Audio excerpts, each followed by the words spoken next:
Okay, thanks for tuning in to another edition of Prime Sports NASCAR, Prime Sports Radio Network. And this is Eric on my left, TJ on my right. And these are faces that you probably haven't had an opportunity to see over the last few weeks, just hear them. But we are now going to be able to see them every week here on our program. And of course, with two races, or actually, 3 races in 8 days, is it? 1, 2, yes. Something like that. Yeah. So we'll be back in the air again. What, Friday? Correct. Yes. Friday. So we have a lot of NASCAR coverage to bring you right here on Prime Sports NASCAR. So let's wrap up a very boring day in Atlanta, which Eric was lucky enough to miss. What did you have? The Saturday night IndyCar. And you probably, with your family, they probably said, look, you either get IndyCar on Saturday night and then no NASCAR or vice versa. And since this was the first one and only IndyCar race for a month, or really in the last 6 months, it made sense why you took the IndyCar race. Yeah, and it was a night race. Plus, we had my dad's birthday on Sunday for a pool party. So a pool sounded in the sun much better than sitting inside and watching paint dry. Oh, I mean, the Folds of Honor Quick Trip 500. Yeah, good choice. So I chose the wiser one. Yeah. Not that the IndyCar race was even any better on Saturday night. But, what was it, like a 3-second lead for the win? Same thing, pretty much, right, for both races? You know those things that take place in the street with floats, that some people call a parade? Well, that one was like a 200-mile-an-hour parade with 23 cars just following each other and in tow. So, yeah. That's pretty bad. I guess not that IndyCar was any better than NASCAR this week, and they both pretty much stunk up the weekend. Yeah, I had never I don't get into Indy as much, but I was turning it on, and I looked at the track, and I'm like, okay, wait a second. This is the track they race NASCAR. It just didn't look right. I'm sorry. It just doesn't. It looks cheap.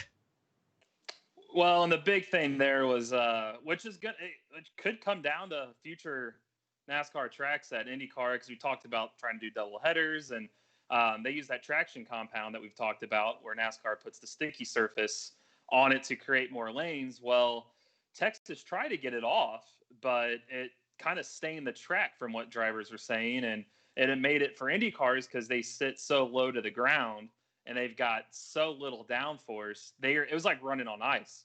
So that you could visibly see it. It was much darker in that second lane up to the safer barrier. So the minute you get in that, you're going to spin and wreck. Felix Rosenquist found out the hard way. So all the drivers are basically like, why on earth would I run up there? Because if I do, I'm going to wreck. So let me just follow the guy in front and hope he makes a mistake, or we'll use pitch strategy. And those guys are all too good to make mistakes. So, yeah, so you got a single file parade, and Dixon had the best car. He deserved the win, but you couldn't do anything else behind him. So, and now they're off for a month. Yep. Here at Indy with no fans. What was that tweet that I saw something about fans? What was that about? For the 500, they're talking about having fans. They're wanting to run in August. That's the date. They're going to do everything they can in their power to do it. But the 500. Yes. Okay, so the 500 is going to run in August this year. Yeah, but all signs are kind of, if you read the writing on the wall, it's going to get moved back to October. Yeah, because they said the only way they'll run the Indy 500. Yeah, it could be. It could be probably 56. We'll say it this: I've been in hooded sweatshirts and like hot chocolate everything in October, and also I was out there on October 4th last year for the aero screen test, and it was literally 95 degrees. Oh, okay. So well, you never know. It's Indiana. Okay. And in October we're the type of state where you can cut your grass in the morning and shovel snow in your driveway at night. So you never know what you're going to get in October, but that's probably what you saw was they're talking about the fans. If the 500 was going to run, it's going to be with fans. Yeah, you might as well. If you have to move it back another month just to be sure. And this way you don't take the word of the mayor, which NASCAR did, and now they're getting screwed over by it because there's no fans at the Brickyard. Nope, nothing at all. Yeah, and then the IndyCar race on that Saturday. I mean, you're going to have the IndyCar race on Saturday, and then the Xfinity race on the road course at Indy right after it, which is a historic day. They've never done this before, and nobody can be there and watch it. So, it's unfortunate. I don't know how many people, being the 4th of July weekend, you're going to really make a lot of people mad that they can't go. How many people are going to tune in at that point, or they're just like, you know what, I'm going to wait. We're all just going to get together without face masks, and they're going to hug, and they're going to be at the beach, but Yep. that's okay. You know, you can do that. You just can't do it at a Mm-hmm. racetrack Yeah. for whatever And it can reason. go. Yeah. All right.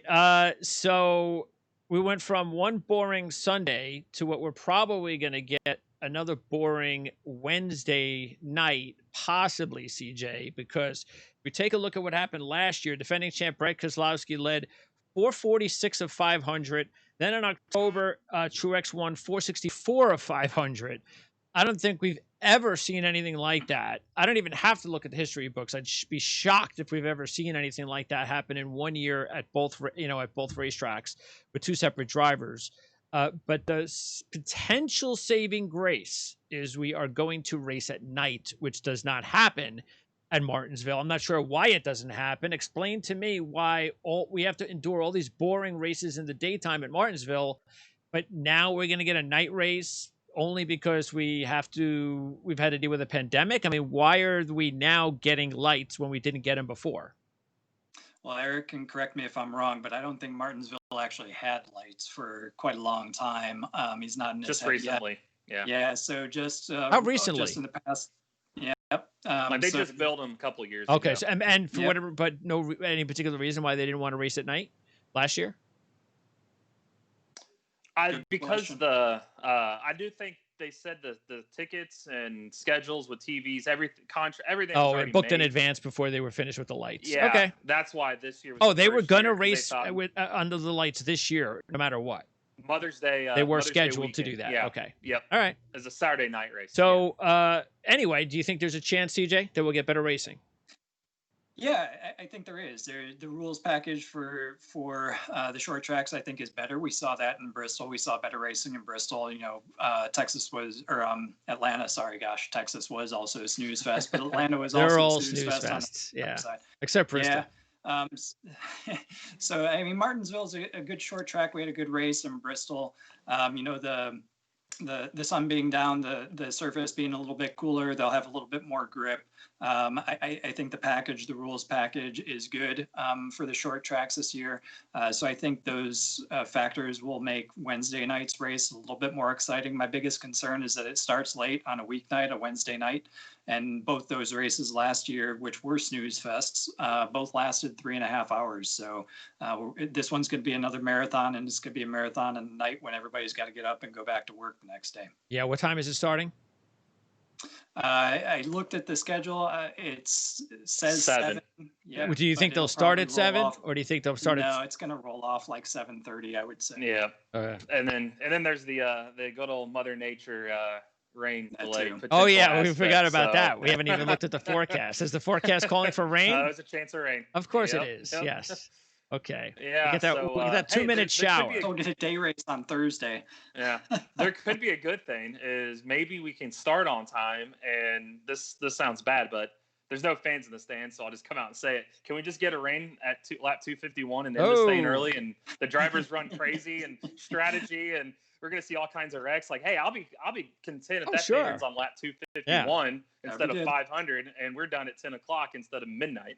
That'd be good. Yeah, it's look. Hopefully, we'll see better racing. We should know. Well, then again, we're going to get the situation where it's not going to get dark anyway for a little while. Mhm. So Mhm.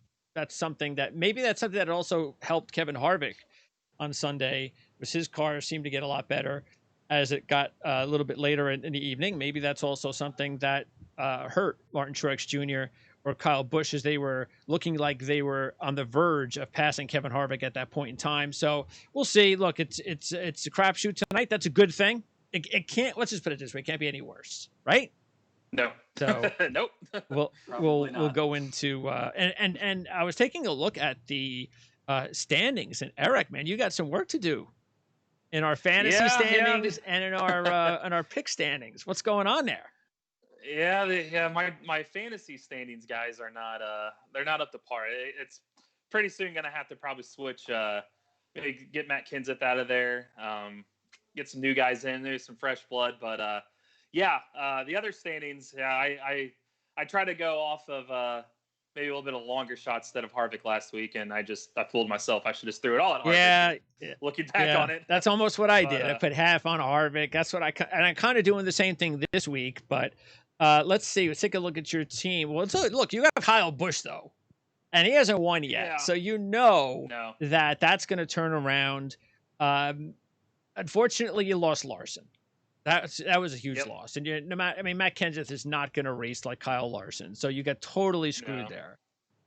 Elliott, you have, and that's huge because Elliott is definitely a championship contender, and Bowyer's racing better than he's raced in a while. So, and even Stenhouse seems to be racing a little bit better. So you have a ways to go. Things are okay. Yeah, not as bad as they look. That's not going to hit that's we're not going to hit the whole rebuild button yet. No. But Chase and Kyle could definitely are two championship 4 type drivers. And Boyers, he's a playoff driver. Is he a round of 8 guy? No, but at least he can maybe get to the round of 12. So we'll see how long. And Stenhouse is a fringe playoff guy right now. Do you believe in what you're seeing from Stenhouse the last few weeks? I do. They've got Hendrick power in the engines. And you look at the playoff standings, he's right there. We got to still go to Talladega in a couple of weeks. The regular season finale, if the ball goes to plans at Daytona, and we've seen how good of a car he's had on super speedways. So if he could steal a win at those 2 places, do I think he's going to win outside of that? No. But is he a solid top 15 right now? Yeah, and that's comes a long way from the JTG Doherty camp to be consistently there. It's just he pushes too many buttons sometimes. I think he tries to overcompensate for thinking he doesn't have speed, and he admitted he's that too over-aggressive a couple weeks ago. All the time. Yeah. If he tempers that down a little bit, I think he'll be fine. So we'll see. It's still early. We're only 10 races in, so we'll see what happens. Okay. But right now, I'm okay. I would say Kenseth would be on the chopping block for me right now. Yeah, Almirola, even though he's 11th in points, his last 4 races, 17, 29, 20, and 15. So he better pick it up quick, or he's going to be someone too you have to worry about. Meanwhile, CJ, as far as your team, you have Denny Hamlin, so you're and Blaney and Truex, so you're looking really good with those top 3. And then you even have Kurt Busch, who's done well. Matter of fact, Kurt has 7 top 10s this year, including 4 straight. So that's not bad from where you got him on your fantasy team. Byron's the biggest disappointment. How concerned are you with Byron? He's in last place on your fantasy team, below Bell, the rookie. Yeah, I am concerned about Byron, to be honest with you, because you look at his teammates and see what they've been able to do. Jimmy Johnson, his struggles over the past couple of years, he's definitely picked it up. Alex Bowman's got to win. Elliott's got to win. So Byron's definitely got to step it up. I think the biggest difference that I feel on the fantasy side as to why you're pulling ahead is just the wins. Like you said, Eric's got some guys in there that we know are going to win. We've got some guys on my roster we know are going to win. Yeah. Yours just all hit it out of the park right off the bat, and that's why you got a lead, an unassailable lead at this point. Yeah, but we only have 1 triple point race left, right? Before the playoffs. That's the Brickyard. Yeah, I think. Playoffs. All right. So there's still an opportunity. All you got to do is hit one of those, and you could be tied for first in one race. But yeah, I guess I'm feeling good because also I have Bowman and Jimmy Johnson. I'm concerned with Newman for obvious reasons, and DiBenedetto's also struggling a little bit. And who would be considered the top free agent? Would it be Reddick? Yeah, I'd say he'd probably be. Yeah, arguably he's probably the top one because he's been hit or miss, but his misses have been kind of mistakes or tire problems. So he's a solid top 15 guy. I would put him there with Stenhouse. Honestly, probably higher than Newman right now. Newman, granted, top 15, top 20 guy, but is he going to win? Probably not, unless it's a super speedway. Yeah. And we saw what happened the last lap of the last super speedway. Is Austin Dillon picked up by anybody? No. I can't remember. And he's been doing well too. Those are the top 2. What do you think about same question with Stenhouse with Dillon? 11th or better in 3 straight. So what do you think? I guess I'll ask CJ that same question then that I asked Eric regarding Stenhouse. Do you believe in Dillon? Yeah. I guess not. I kind of believe in Reddick more. I kind of believe in Reddick more than I believe in Dillon. I just think RCR's got good equipment. The Chevrolets have been really powerful as we've seen so far this year. I think Dillon's been doing well, certainly better than he has been. So that's a promising sign. But I think Reddick's got more upside potential. I think when you come around to these tracks the second times, you're not going to see the same mistakes he made the first time. Hopefully he's a quick learner. I think once he gets over those mistakes, he's going to be really tough to beat. And I think he's going to eclipse Dillon. All right. And you agree with that, Eric? Okay. Yeah, I do. I think there's more upside. I think Dillon's just going to be your top 15, occasional top 10 guy. Reddick's going to be your guy mixing it up, taking those top 5 or top 10s to top 5s. And like Homestead on Sunday, he's going to be a guy when those odds come out, he's probably going to be 40-1, 51, and worse. Yeah. Just that's where they tend to put the rookies. Jump on it. I would jump on it because he's good there. Okay. So, yeah, he's got more upside. I think he'll find victory lane before Austin Dillon. Now, we got on the air late because we were testing everything out since we've got video on for the first time. How much longer do you guys have so I know? I've got about 2 minutes before I got to jump off. Okay. And Eric? Yeah, I'm okay. Good. All right, CJ, then let's just quickly get to your picks. Who do you have? Who are you going with? Well, you don't have to give me all of your picks, but who are your top drivers? For Martinsville, yes, I mean, you're talking about Martinsville's race tomorrow night. About the guys that, yeah. So Truex clearly is a top pick. He was very strong in the first 2 segments of last weekend's race, strong there in the fall, leading 464 laps. So I think he's a good one. I think Kyle Busch is another one. Has been lurking around the top 5. I think it's just a matter of time before he ends up breaking that duck and getting his win in 2020. So I think those 2 guys are my big shots. I think some of the other ones, Jimmy Johnson's been really good here, and plus he's been really fast in recent weeks. So I think this might be another shot for him to put a little bit of money on him from a long shot point of view.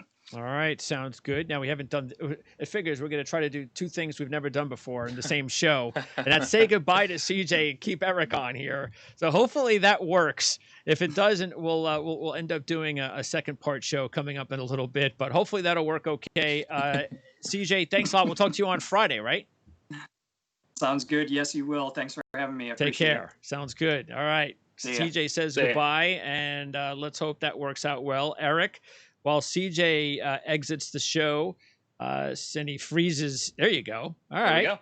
That worked. I can't believe that worked. Okay. It worked. So let's talk about, well, I tell you what, let's go through the drivers and start with, let's start with Truex, because I said I wasn't going to take him until he won, but I guess, even though I added him to my picks this week, he's more of a, if he wins, he's basically making my money back pick. That's all I'm doing.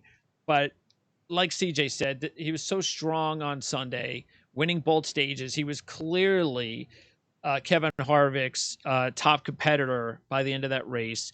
And now he goes to a racetrack, as we just mentioned before, where he just destroyed the field the last time everybody was there. So I just think, okay, if he's gonna win, then maybe this is the race he's gonna do it. Yeah, and he scares you at that, because I said that in Charlotte, and then he didn't. Yeah, yeah, exactly. That's why I won't go all in on him yet. No, he's not an all-in type guy yet. I agree. Is he a good fantasy play? Yeah. I mean, you look at his recent Martinsville stats, and his last 5, he hasn't finished worse than 8th.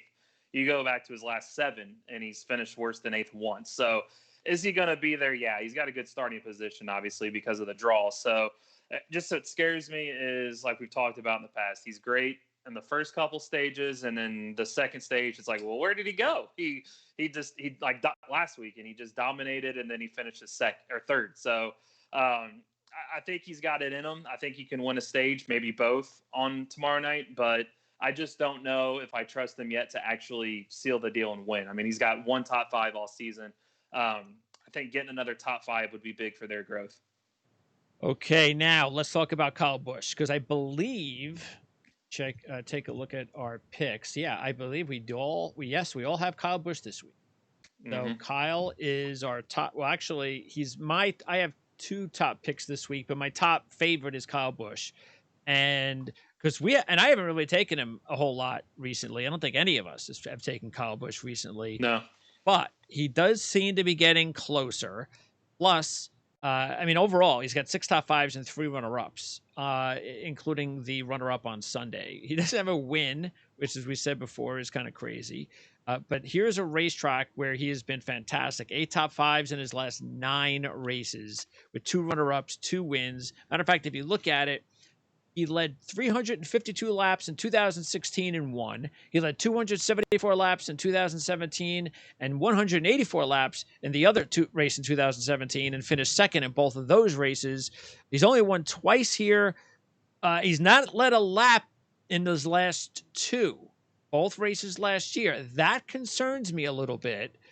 And also what concerns me are the odds at 4-1. Because when I looked at the odds, the first thing that I said to myself was, and I didn't even look at anything else. I looked at the odds before I looked at past performances, and I was like, Kyle Busch, 4-1. Why is he so low in odds? Sort of like what we said about Kevin Harvick last week on Sunday. Yep. But then I turned around and decided to take both drivers once I looked at their past performances. So, yeah, it makes sense why we would all go in on Kyle Busch this week. He's overdue for a win. Yeah, and this one would be a tough one for the odds makers, though, because you got to have a favorite. But the guys that are good this season aren't typically great at Martinsville, like Kevin Harvick. Like, for example, I know we'll talk about him, but he's got 2 top 5s in his last 16 Martinsville starts.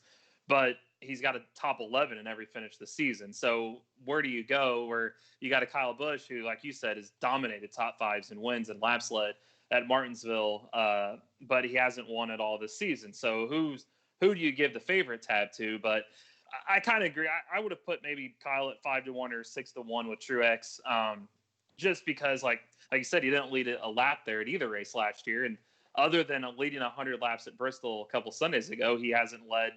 He led 7 laps this past Sunday and nothing other than Daytona, 14 laps there. So it's kind of hit or miss. It's hard to tell. But I also go back to he led 100 laps at Bristol with the same aero package that we're going to see tomorrow night. And that aero package wasn't ran last year when he didn't lead a single lap at Martinsville. The year before, he led 100 laps in the fall race. And if you look at his spring race finishes under that aero package, is first, second. So that means that we shouldn't really, when we're taking a look at past performances, you're saying that last year's performances shouldn't come into play as much? Different package? Yeah, I wouldn't, because you're going off like this package is going to have that low spoiler again. So you're going to have less downforce. Last year, the part of the reason you saw the racing you saw is the spoiler was big, like we've seen at the 550 horsepower tracks this year. And that creates more downforce. So when you're getting to the corners, those guys aren't having to go as slow through the corners, which means the car behind, how can you catch the car in front of you going the same speed? Plus all that dirty air is being thrown on it. So track position was even bigger. Now that's gone. It's the lower spoiler, less downforce, which means you can see guys make mistakes in the corners. You can get to somebody's bumper again and maybe move him out of the way and be aggressive and move up. So you got to go back to 2018 and prior to look at those stats, because that's what we're running tomorrow night. All right. So if you are a driver that only has had success last year, then that's not a good sign. As long as you've had success before last year and last year, that's okay. Or the opposite. If you had no success last year, but good success before that, then do not penalize any driver like Kyle Busch that did not run well last year. Yep. Okay. Yep. Keselowski's 5-1, and I believe you are the only one who took Keselowski. So you basically have him to get your money back if you were to win this week. Again, he dominated this race last year. He's got 8 straight top 10s on this racetrack. 7 of those top 5s, a runner-up and 2 wins. The only reason that I stayed away from Keselowski myself was obvious. Look, I took Kyle Busch. I took Martin Truex Jr. I'm not going to take all 3. And I looked at Keselowski, and I was like, you know what? Kyle and Truex, they haven't won yet. Keselowski's had his gift wins. So these guys are due. He's not. That was my. So when you're trying to nitpick one of these drivers, that's how I broke him down. That's how I did it. That's exactly how I did it. My determining factor in that situation, because it was between Keselowski and Truex, was who do I trust more right now? And Truex is the guy that I don't, compared to Keselowski. That's true. Keselowski's got 5 straight top 10s on the season with the car that hasn't been that great. I mean, he's a top 10 car, but is he a 2-time race winner? No. He fluked into those, but like they always say, sometimes opportunity finds the people that are just around that do the best. And this could be a track that, is he going to be there in the end in the top 5? Probably. It's the stats have shown. You take last year out of the equation, he's still up front. I mean, you look at his spring starts or finishes the last 3 years, 2nd, 5th, 1st, 10th. That's not even counting last year's win. So he could be there. I trust him more than his teammate in Logano, and I trust him more than Truex. So that was like, well, that's my break-even guy then. I'll use him just if he wins, he flukes in. I mean, now that they can use their bumper, we saw what happened at Bristol between Logano and Chase Elliott. Oh, yeah. Maybe that happens at the end of tomorrow night's race. Well, we can only hope so. There again. Yep. So not the same, not Keselowski winning, but but we certainly hope so. If someone's going to benefit, yes. Hopefully it's somebody that hasn't had a win in 3 years, something like that. Yes, that would be better. Somebody with the odds in our favor. Yes, absolutely. Maybe Ryan Blaney. So yeah, exactly. And he's a guy that could. So that's the reason I went him over Truex, was just for that factor. Just trust. I just trust him more right now. Now, you and I also were the only two to take Hamlin at 7-1. He's got 4 top 5s in his last 6, including a win on the season. He's got 5 wins at this racetrack, so he's had a lot of success here. He's also got 3 straight top 5s. So he hasn't looked as dominant recently as some of these other guys we just talked about. But what he has going for him is he's had good success at this track over his career. He's really racing. If you look back at the last maybe year, from last year to now, this is the best of Denny Hamlin. And you can kind of tell. It doesn't matter if his crew chief is there. It doesn't seem to matter he doesn't have those stupid speeding penalties anymore. So he is really in a good situation right now, and that's why 7-1 is not a bad number for him. No, and that's exactly why I took him. He started off 9-1 yesterday, and then so after the qualifying draw, they moved him up to 7-1. And you're getting a guy that's won twice this year. He's, like you said, his car chief, crew chief, and engineer have been out. This is the last race they are out, and it hasn't really phased him at all. He looks like he's still the part. I would argue that out of the 4 Toyotas, 5 if you want to throw in Christopher Bell, he's the one you probably trust the most right now, even though Kyle's got the finishes and Truex has the lap sled. He just hangs around. He's just a top 10, top 5 machine. And if there's any track he's going to overcome, again, the lack of those big 3 guys on his personnel, it's this one. This is one of his better tracks that he races on. It's his home state. He wants to win. It's a night race. So I would not count Denny Hamlin out at all. And you're getting a 2-time winner this season for 7-1. So yeah, okay. And 2, he's shown that they're not afraid to kind of go off script with the pit call, just to put himself there at the win. We saw what happened at the end of the second Darlington race, and if that one goes green the rest of the way, Chase Elliott probably beats him if Kyle doesn't wreck him. But he won. At the end of the day, he's a winner of that race. So I could see him doing something again at Martinsville, where track position still will be key, and tires not as abrasive. So I would not count them out to see a pit call put him in the lead at the end, and he can. We've seen him be able to hold things off before. By the way, now that we have you on video again, but now hopefully we'll have you on video moving forward, we have got to get something behind you. Yeah, it's pretty bland. Yeah, there's nothing. Now's the time. Yeah, just draw something. It's the Atlanta race. Draw like a stick figure. The Atlanta race back there. Yeah, there you go. All right, we'll put a replay of Atlanta. Yeah. Oh no, you don't want to do that. All right. So Elliott and Logano are next. Just taking a look and see. I know you don't have either driver. CJ has Logano. I don't have either driver.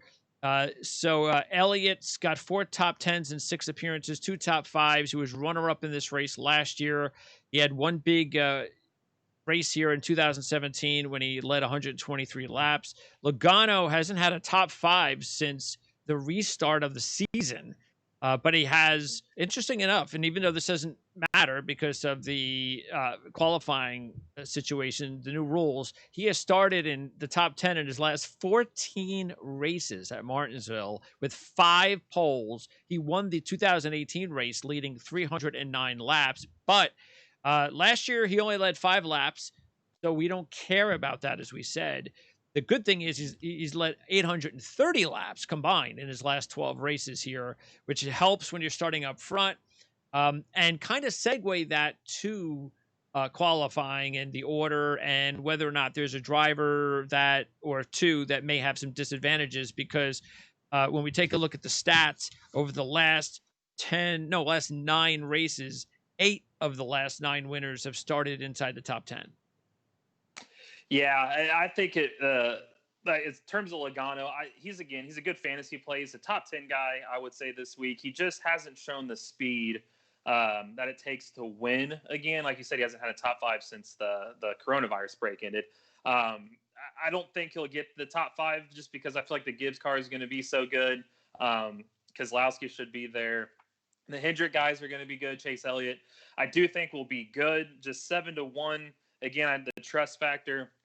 I trust Keselowski to be there at the end tomorrow night. Elliott, we've shown, yes, he's got speed. Yes, he can be there, but I've also seen him trying too hard to making mistakes. So they're all top 10 solid guys. It's not easy to handicap this race. No, that's why they're all kind of grouped in. But somebody to win, I just don't trust it quite yet. Until they can prove otherwise that they can consistently win. That's why I didn't go Chase or Logano. But for starting position wise, kind of segueing into that, like you said, the guy that I think it helps the most and hurts the most is Bowyer and Johnson. And coincidentally enough, if you look at the last, I think it was like 10, 15 laps of Atlanta, Jimmy Johnson was running the top 10 and Clint Bowyer was 26th. If the race ended at that point, Jimmy Johnson was going to be 12th in the owner's points, Bowyer 13th, which means Jimmy Johnson would have started in the top 12 and Bowyer no better than 13th. Well, Bowyer charged up and he went from 26th to 20th. Johnson never improved and finished 7th. Bowyer got enough points, got back into the top 12. Johnson back to 13th. Well, Jimmy Johnson starts 21st now because of the draw. Clint Bowyer starts 4th. Jimmy Johnson's been great at Atlanta, but as you said, 8 of the last 9 have been won from the top 10. So it's going to be tough for Jimmy Johnson to come from 21st to win. Okay.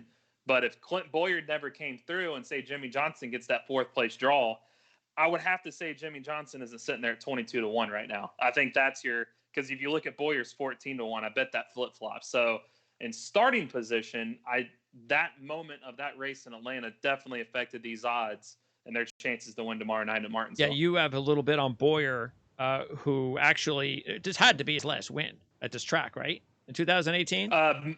Michigan, same year he won in Michigan a few races later. But yes, this was one of his last wins. Okay. Meanwhile, Johnson, even though he's had a great history at this track, tremendous history, dominated this track over his career, the last 6 races, no top 10s, and just 24 laps combined. But look, 5 top 10s on the season, back-to-back top 10s, 7th, as you mentioned, on Sunday. But also, like you said, the position's not good. The starting position's not good. How do we compare the difference between, well, look, if you start up front at Martinsville, the reason you're starting up front is because you have a fast car. You timed well in qualifying. Here, it's different.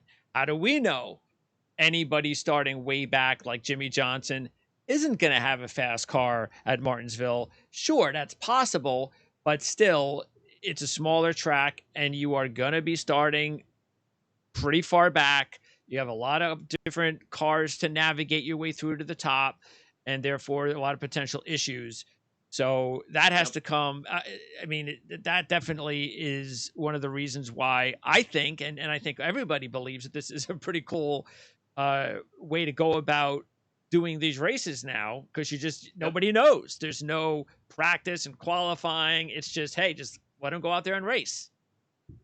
Yeah, and like I said, that's a big reason to why the end of races, which again, catching the end of that broadcast, we talked about Fox, that why was that not mentioned of how big of implications that it should be. Yeah, that should be, especially in a boring race.